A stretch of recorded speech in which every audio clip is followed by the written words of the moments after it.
You're standing at the edge of 2030, and the car in your driveway is no longer just a car. It thinks, it earns, it talks to your house, your phone, your city. It's not a machine anymore, it's a system. And Elon Musk wants you to believe this future isn't sci-fi, it's a deadline. But here's the question you can't ignore. How much of that is vision, and how much is actually happening? Because Musk's plan isn't just about making electric cars, it's about turning transportation into software, turning energy into an ecosystem, and turning your idle vehicle into an economic asset. If you want to see that future before everyone else, stay right here. And yeah, if you're already thinking bigger, like and subscribe to Dravexa. Let's zoom out. Musk's long-term strategy has always been simple: push the world faster towards sustainable energy. The early Teslas? Expensive, flashy, limited. But they were never the end game. They were the ignition. The real mission was volume, affordability, dominance, then intelligence. He once aimed for 20 million Teslas per year by 2030, twice Toyota. Unthinkable scale. But notice something. Tesla stopped loudly repeating that number. Critics call it retreat. Insiders call it pivot. And the pivot matters because it shifts the narrative from how many cars can Tesla sell to how smart can Tesla cars become. Now you're dealing with 4 pillars shaping your 2030 reality. First, mass electrification becomes normal. Gas cars stop feeling like modern technology, they start feeling like relics. Global analysts project nearly half of all new cars sold in 2030 will be electric, tens of millions. Charging networks multiply, costs drop, EVs stop being future tech and become default choice. This isn't hype, this is momentum. Second, autonomy stops being a demo and starts becoming an economy. You'll see cities with robotaxis in daily life, not as experiments, but as infrastructure. Some streets, human drivers. Other streets, no need for steering wheels at all. The big unknown isn't capability, it's scale, safety proof, and regulators who must decide how much machine intelligence they're willing to trust with human lives. And here's what nobody talks about. Autonomy isn't just about convenience.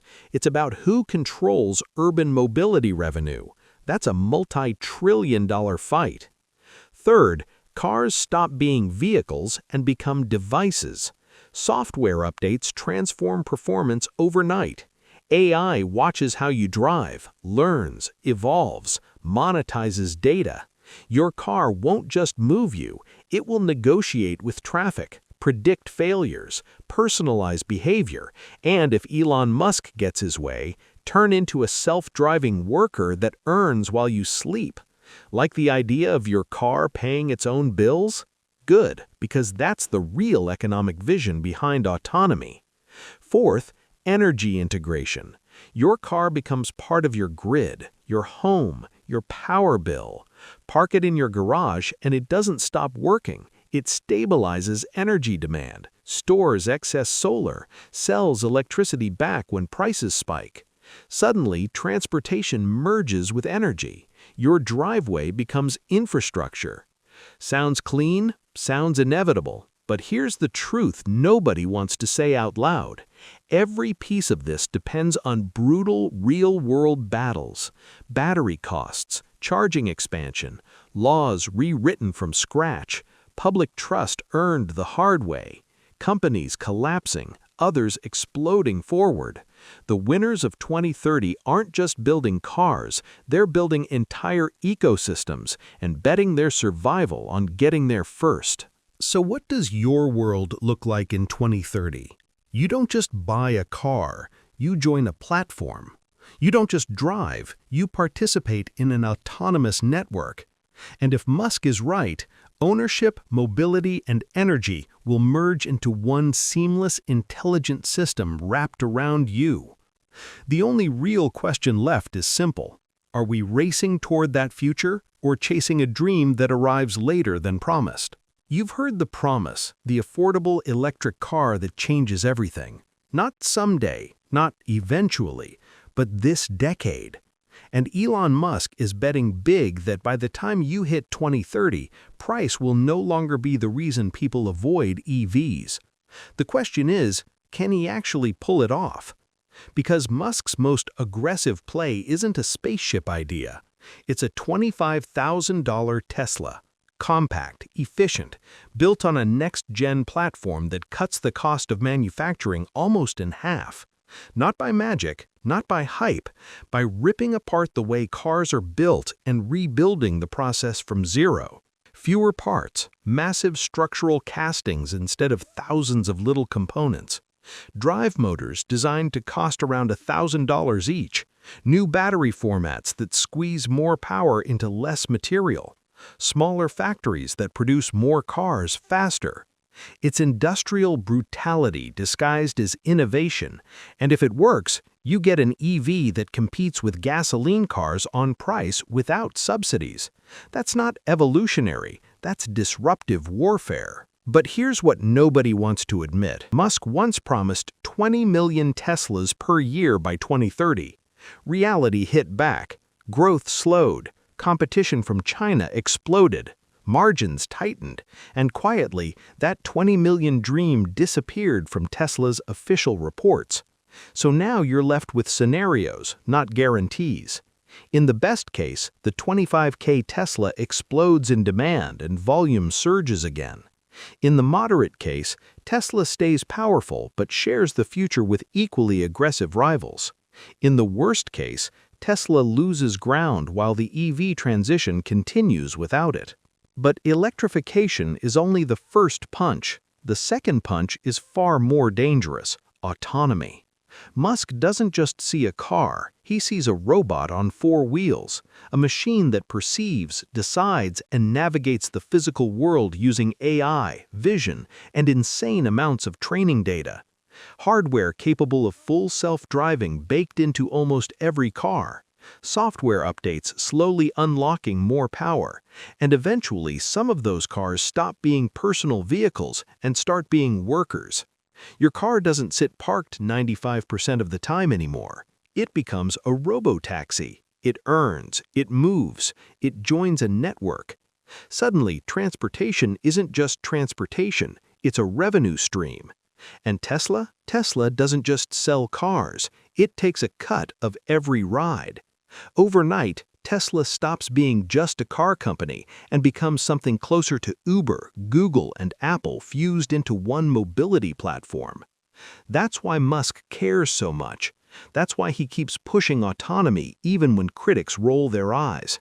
Because if it works, it rewrites Tesla's economic gravity. But here comes the part most people gloss over. Autonomy is brutally hard. Years of promises, delays, investigations, failures in the real world.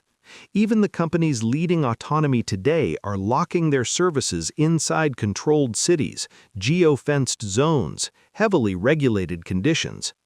Every new city is a new battle, new testing, new political fights, new trust problems. So by 2030, here's the sober truth. You will see robotaxis, in many cities, in meaningful numbers.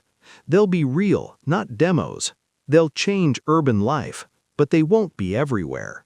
Highways, rural chaos, unpredictable environments, humans will still dominate there.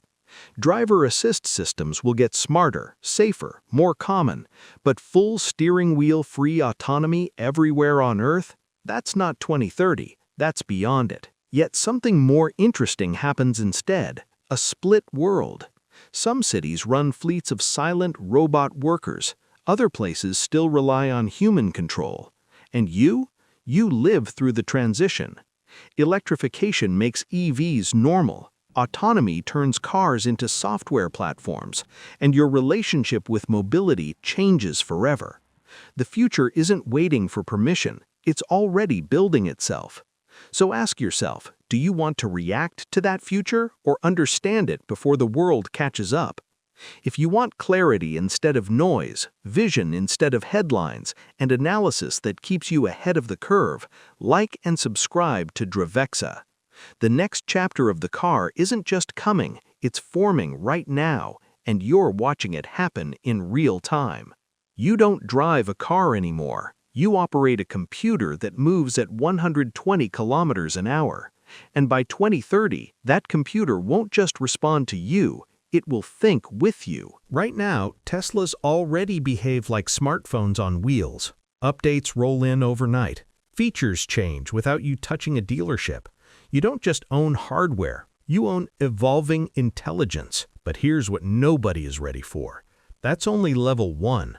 By 2030, your car becomes an app platform, a personalized AI presence, a constantly learning machine that improves not just itself, but every other car connected to it. Every mile feeds neural networks. Every decision sharpens performance. Tesla is literally building supercomputers to digest billions of real-world driving moments and turn them into one gigantic brain. You're not buying horsepower anymore. You're buying learning power. But the real shock is what comes after the excitement, the consequences. Because when your car is software, you face software problems: privacy, security, responsibility. Your car will know where you go, when you go, and why you go. It will see inside the cabin, it will store behavior patterns, and someone has to guard that data. Someone has to decide who controls it. Someone has to answer when AI makes a mistake that costs lives. By 2030, rules will tighten. Regulators will demand proof, transparency, cyber resilience. Entire careers will exist just to make sure your thinking car doesn't become a weapon, a spy, or a legal battlefield. That's the price of the future nobody glamorizes, but you need to understand it. And while you're processing that, Musk is already playing a bigger game, because for him, the car isn't just transportation or technology, it's energy. Tesla doesn't just sell vehicles, it sells solar, home batteries, grid storage, charging networks. Musk wants your car to live inside a living energy ecosystem. Your roof generates power. Your home stores it. Your car charges when electricity is cheapest and can even push energy back when the grid is desperate. Suddenly, your car isn't a consumer of energy. It becomes part of the energy infrastructure itself. By 2030, you could earn money by simply parking intelligently. Your electricity price changes with time. Your charging is automated. Your car becomes a financial instrument inside an energy market you barely notice today. And here's the twist nobody emphasizes enough. Musk doesn't just want to participate in that system. He wants to own as many layers of it as possible: the hardware, the software, the coordination, the intelligence. If it works, Tesla stops being a car company forever. So you stop thinking of your car as a purchase and start seeing it as membership in an ecosystem. This is what's coming: smarter cars, ethical battles, energy integration, and an AI-powered mobility world stitched into your daily life. The only question is whether you'll be shocked by it when it arrives or already understand exactly why it's happening.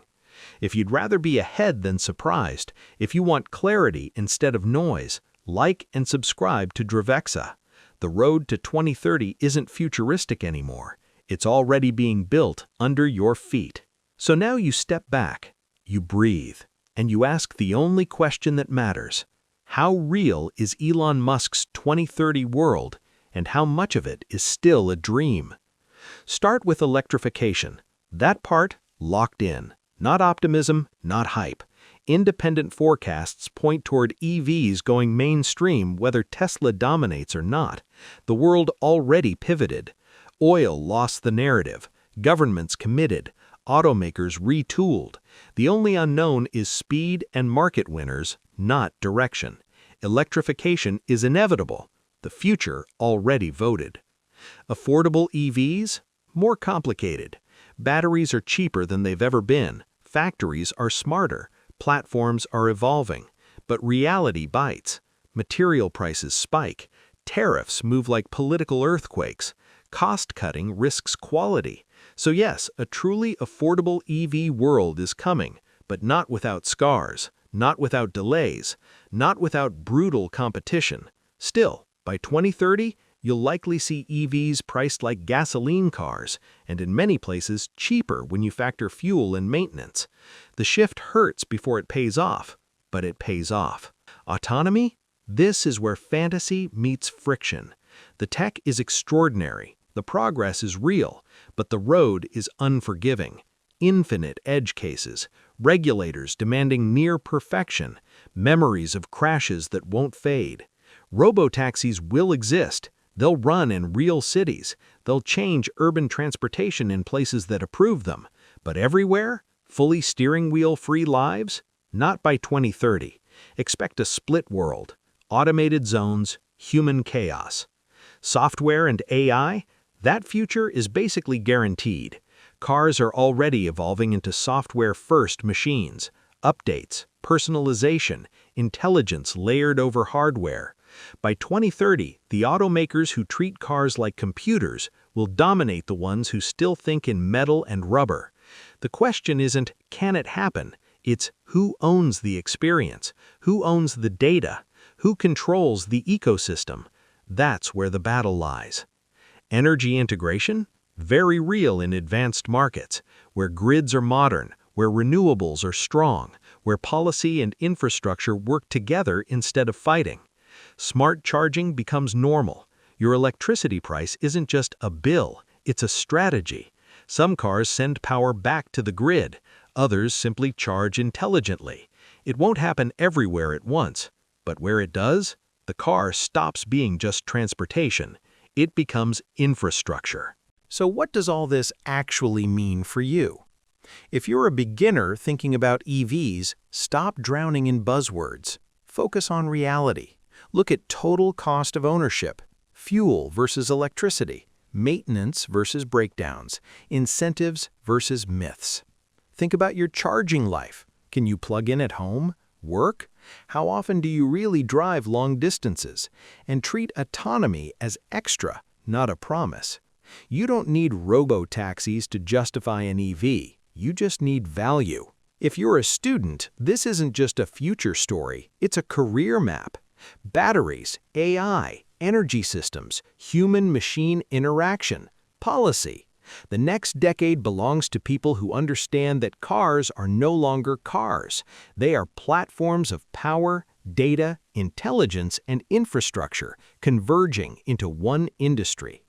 You're not studying for a job, you're studying for a revolution. If you already work in the industry, Musk's 2030 vision is either the biggest threat you've seen or the biggest opportunity you'll ever get. Legacy car makers must evolve or collapse. Suppliers must rethink manufacturing. Utilities must prepare for millions of rolling batteries plugging into their networks. Tech giants now see cars as their next battlefield. That's the truth. Musk's 2030 vision isn't just one company's dream, it's a gravitational force pulling entire industries into alignment. Some parts will happen fast, some will struggle, some will surprise everyone. Between now and 2030, you're going to hear promises that sound like headlines from another planet. $10,000 EVs, streets filled with robotaxis, fully autonomous cars next year. So how do you separate vision from vapor? You build a filter, and you use it every time. First, the source. Is it an official Tesla statement, an investor document, a regulatory filing, or just Elon firing thoughts into the internet? Those are not the same thing. Bold tweets don't equal binding roadmaps. If you want to see the future clearly, you need to know where the claim was born. Next, the timeline. Does it actually give a date? Has that date already slipped? Because here's the pattern. Musk pushes timelines to force progress. Then reality drags them back to Earth. That doesn't make the idea fake, it just means the clock is flexible. Then the pathway. Is there a real technical plan behind the promise? Cost cuts, battery innovations, manufacturing changes, concrete steps. If you can see the engineering logic, the claim has bones. If you can't, it's probably still a sketch. Now the gatekeepers. Regulation. Robotaxis don't just launch, they are allowed, approved, tested, debated. If a claim ignores regulators, lawsuits, and public trust, it's fantasy dressed as inevitability. Finally, money. Who benefits? Does the business model make sense? Does anyone actually want this at scale? If the economics don't add up, the tech won't either. So what does 2030 actually look like when you strip away hype? You live in a world where electric is normal, where most new cars in many markets are quiet, quick, and cheaper to live with than gasoline. Tesla is still powerful, but no longer alone at the top. China pushes hard, legacy car makers reinvent themselves, competition becomes the story. Robotaxis? They're real. They operate in actual cities.